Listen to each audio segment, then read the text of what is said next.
Hey everybody, welcome to Obscurities and Miniatures, and today I've got some leftovers. I have here a bag from the 4th Reaper Bones Kickstarter. Anyway, these are hill giants. I don't know where these were. They were in my garage when I was looking for a box to mail stuff, and they fell on the floor. So I was like, oh, I didn't even realize I ordered those. But hey, cool. So, I want to say that these are both sold separately now, but they were probably available together during the Kickstarter. That's all I can think of. But let's take a look. I believe there's 2 in here. Yeah. Alright. Baggie for each.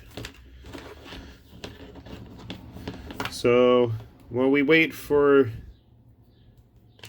GW to release their big new giant kits, these would be a nice little alternative to Tide Me Over. Oh wait, that's not supposed to be there. I'm like, okay. It's a weird looking hand, which is actually a head. We'll clean all these up later, but let's take a look at our giant that doesn't want to go to... Oh! Yeah, let's put the body together correctly first. That's trash.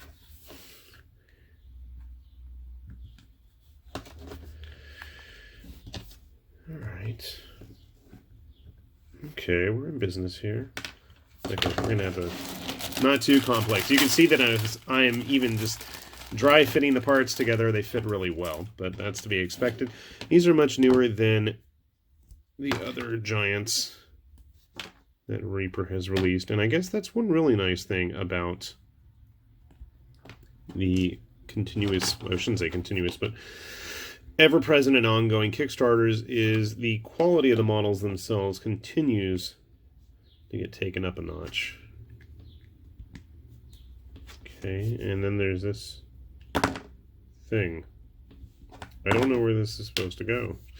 Give me a sec. Let's grab some glue, and let's take a look at how these models look, and we'll see if I can grab some other giants while we're at it. Alright, we got our giant friends all finished here. Not like they were that complex, and I actually figured out what that missing piece was that I ended up tossing.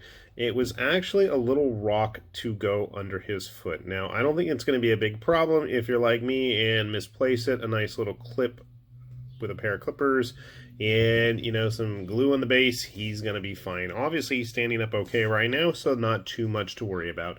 Size-wise, I don't know.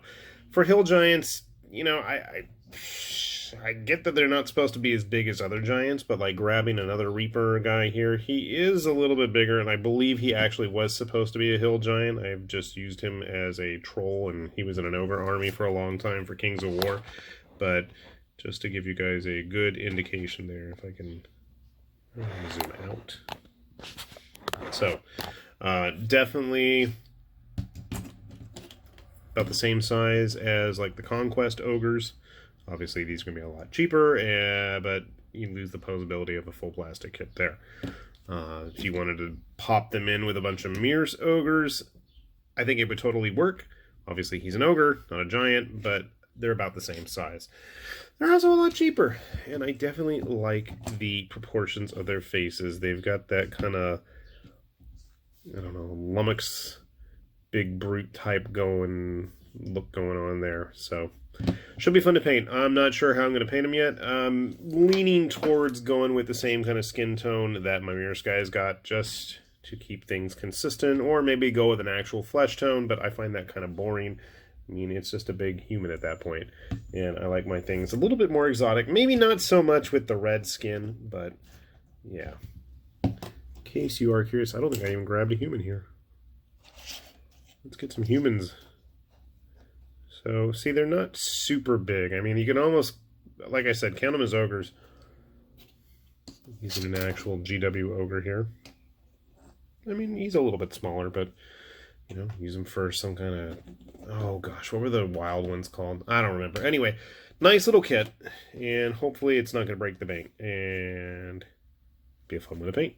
So, with that said, this is High Lord Tamerlane with Obscurities and Miniatures. Say thanks for watching.